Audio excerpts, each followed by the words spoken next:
Agent Weejo here. Today we're doing Angels with Scaly Wings, live. Now, this is going to be the first episode, which is special, because this one is going to be the only unedited one in the series. So let's have fun, shall we?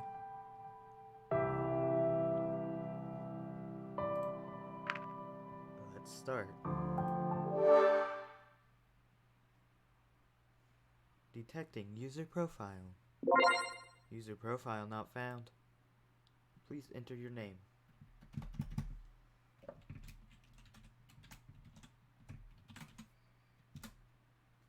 Select the color.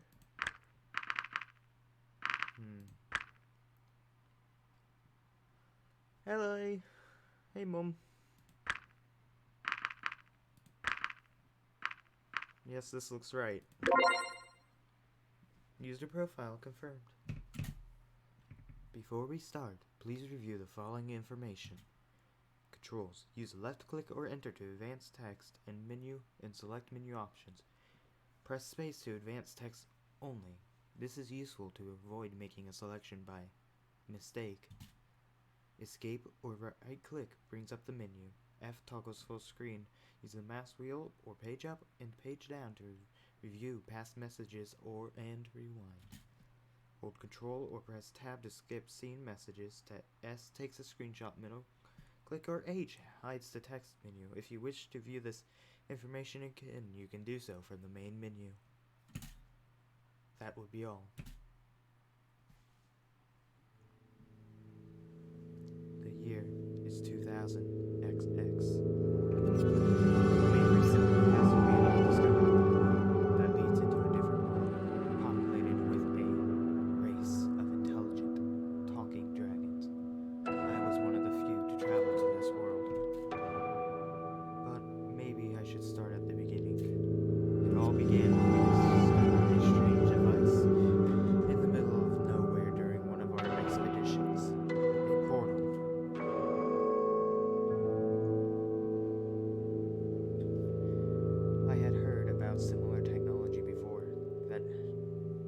That had been more on an experimental level.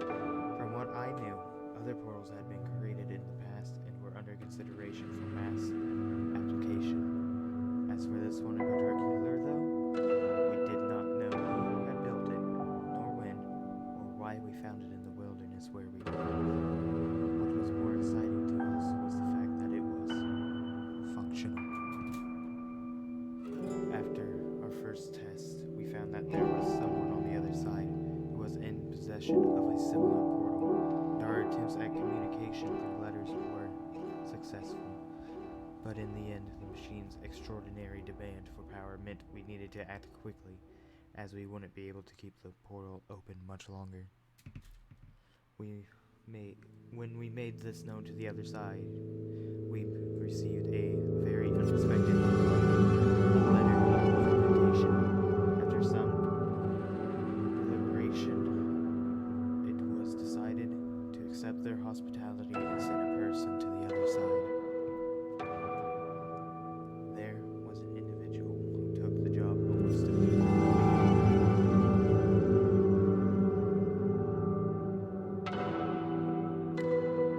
I can't pronounce that name, so I'm not going to even attempt it. I knew him, or rather had known him. We attended the same school back then and even had a few classes together. We never really were very close friends, but we talked to each other occasionally and hung around when the same crowd sometimes. However, we still went our separate ways in the end. I wasn't sure what to think after the whole thing, but he had to have known what he was doing. He certainly was brave. Either that or just very, very foolish. Well, I wasn't sure which. His courage was applauded by others. After all, he couldn't possibly have known who or what would await him at the other end of the portal. And if he did meet someone there, who knew what kind of intentions they might have. Not that any speculation on our part would have made a difference.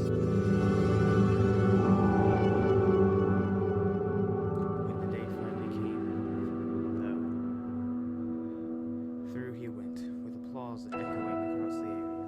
Equipped with the clothes he wore, his multi-tool, a gun, and a device on his wrists, that acted as a medium. Then we waited. The crowd that was applauding him slowly dispersed. When the enthusiasm died down, as there was nothing for us to do but wait and speculate. Approximately 8 hours later, we received our first message from him. Well, we had assumed the portal led to another in a different country or maybe on a different continent. The reality turned out to be much more foreign. The situation he described to us was so outlandish that we initially took it as a joke. A very bad joke, maybe, with even worse timing and no punchline at all. It soon became clear to us, though, that we may just have made one of the most important discoveries since the dawn of mankind. Finding the portal had been remarkable in itself, but this took it to a completely different level. From what he described about the place, or more accurately, its inhabitants, we surprised. We called them dragons because, according to Riza, that's what they were, or at least what they resembled most. Even though we found it hard to believe, it had been these dragons who sent us all the letters. Riza found on the other side of the world was a whole civilization. They could talk, write books, had buildings and electricity. In many ways, their society was actually very similar to our own. So, who were they? And where was this place? Could they be aliens? Our speculations led us to conclude otherwise. After all, we knew about the existence of thousands of planets, millions of light years away, that may have been theoretically inhabitable. Yet, even then, we had never found conclusive proof in regards to actual alien life forms. Some people brought up quantum mechanics and parallel universes, but in the end, all of this was just conjecture and an extremely fruitless endeavor, since we neither had the means nor the resources to explore these possibilities in great detail. I think there's just one more thing worth mentioning before I move on. The previous excavation had been huge. They hadn't known about any other intelligent life form beyond their own. The world had just only recently been discovered and was a technology previously unknown to them. And just as we had myths about dragons, they had myths about us. That was what we knew about them so far, and as interesting as learning those things and debating their cultural significance was, we didn't really know what we should make of it all. Riza apparently was sure of what he was doing, though, as he eventually let us know that they had agreed on a trade. We were to give them a few of our PDA devices, which contained vast amounts of knowledge, dwarfing even that of encyclopedias. In return, they would supply us with generators. Overall, they didn't seem as technologically advanced as we had been, but they did surpass us in that one aspect. Their means of generating energy seemed sustainable. Not only that, but evidently also quite efficient. We certainly would be able to put technology like that to good use, and trading mere past knowledge of the human race for something more tangible was a good call on his part. That's where I came in. My prior experience in both biology and sociology gave me a great fit to devices for trade, and while in the dragon world, waiting for the prototypes of our generators to be manufactured by them, I would act as an ambassador on humanity's behalf. What a way to make a first impression by a display of neutral goodwill. Everyone benefits and everyone goes home happy. All is well. At least that was the plan. Despite the images that living, talking dragons might conjure up in some people's minds, I didn't even think of bringing a weapon myself, considering that they were reportedly friendly and peaceful enough. There was no need for me to fear potential ill intentions like Riza did when he had stepped into unknown territory and acting as humanity's ambassador. I had to do my best to uphold a high standard in fostering this diplomatic relationship. When the time came for me to step through the portal, all my mental preparedness vanished. My anxiousness was fueled by all the questions lurking in my head just as the machine started to do its work. Would it hurt? Who would I meet on the other side? What if they weren't so friendly and just made Riza write those letters and the pretense of appearing friendly only to lure us into the den of vanity, thus ending up as nothing more than a tasty afternoon snack? Maybe I should have brought a weapon after all. Suddenly, I felt a shiver coursing through my whole body beyond when I disintegrated as if every cell, every atom in my body was torn from me and pulled into a different direction.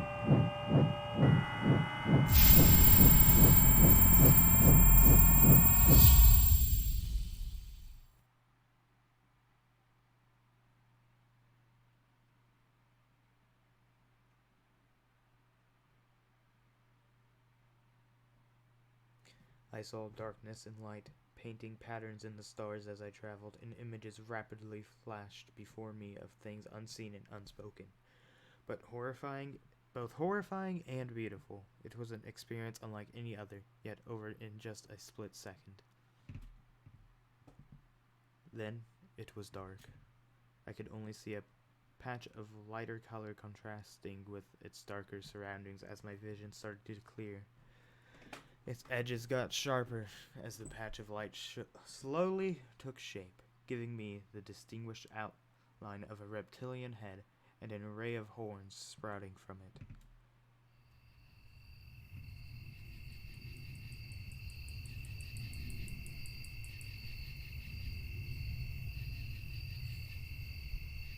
It was a dragon, and as I could now see, a dragon who not only had a pair of round glasses but also wore a burgundy tie around its neck. Let's see here. In the name of our people, I bid you welcome. If I may introduce myself, I am Remy, your guide and ambassador, a representative of our council. The dragon spoke. It was one thing to have heard and read about this, but something else entirely to have one standing in front of me, in flesh and blood, and tongue. It was good that all my mental preparedness had disappeared when I was teleported, but nothing could have prepared me for this. Sorry, I imagine you might still feel the effects of the teleportation. Drowsiness or weakness is not unusual, as is fainting and spontaneous emptying of your bowels, bladder, or stomach. How do you feel? Rendered speechless, I had totally forgotten that I was shouldering the burden of representing my people to them as well. So much for being professional, that at least he gave me a good excuse for my blunder. I think I'm alright. Well, I'm glad to hear that. Maybe we should go before it gets too dark. Come with me, please. So I followed the dragon, not straying too far from him, as the sun had already departed from the day, and the remaining light diminished by the minute. It's just getting hard to see where I'm going. Sorry about that, but we had a good reason to schedule your arrival like this. We did not want you to be ambushed by a crowd, so we had to keep your exact time and date of arrival secret. I suppose an event like this would make me a celebrity of sorts. It would be the same if one of you came to us. That's quite an understatement. Some people have a rather superstitious. They might regard you or any of your kind as divine, I suppose. Really? How so? We do have certain myths that involves humans, and as such, I suppose the history lesson will have to wait for another time. Here we are. By this point, it had gotten so dark that I could barely make out the buildings before us. I briefly wondered whether they might have streetlights elsewhere or if they did not require any due to possible enhanced eyesight or night vision. I could vaguely see the dragon, his light colors still visible within the blackness that engulfed the area. Rear up and manipulate the door handle with one of his forepaws.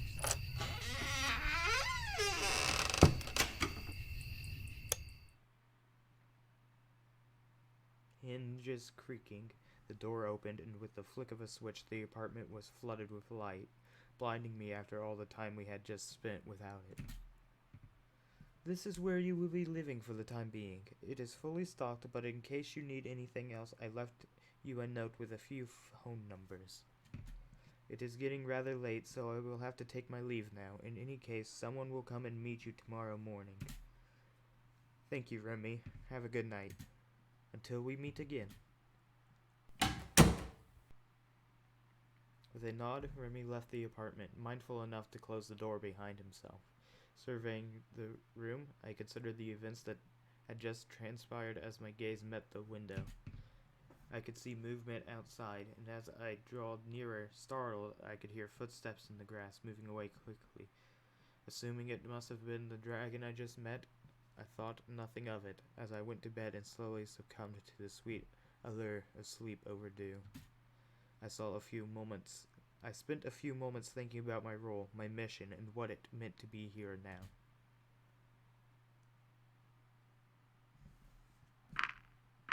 I was eager for the adventure to come.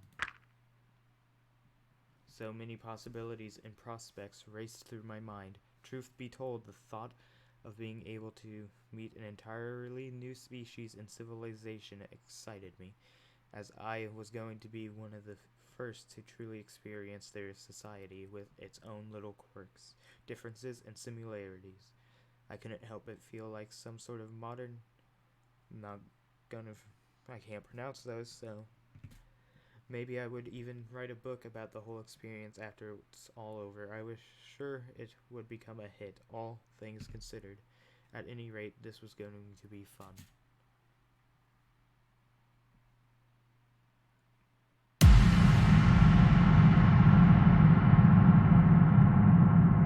Inception, Chapter 1.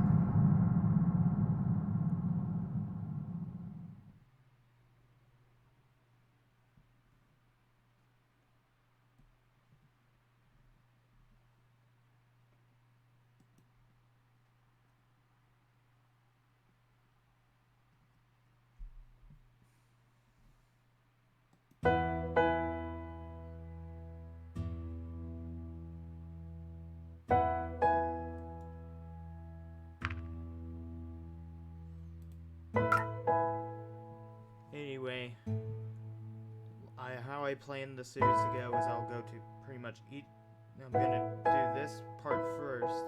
And basically, this part will never basically be recorded any other time in the series. Because, to make it all fit into reasonable time schedules, I'm gonna be splitting it up to like 24 minutes an episode. So, I'm gonna leave it here. I hope you all enjoyed it so far. It may be a little boring, the series, but I'll do my best to keep it entertaining. With my lack of being able to pronounce stuff and mistakes, it's gonna be fun. Anyways, I'll see you all later. This is AJ Weejo, signing off.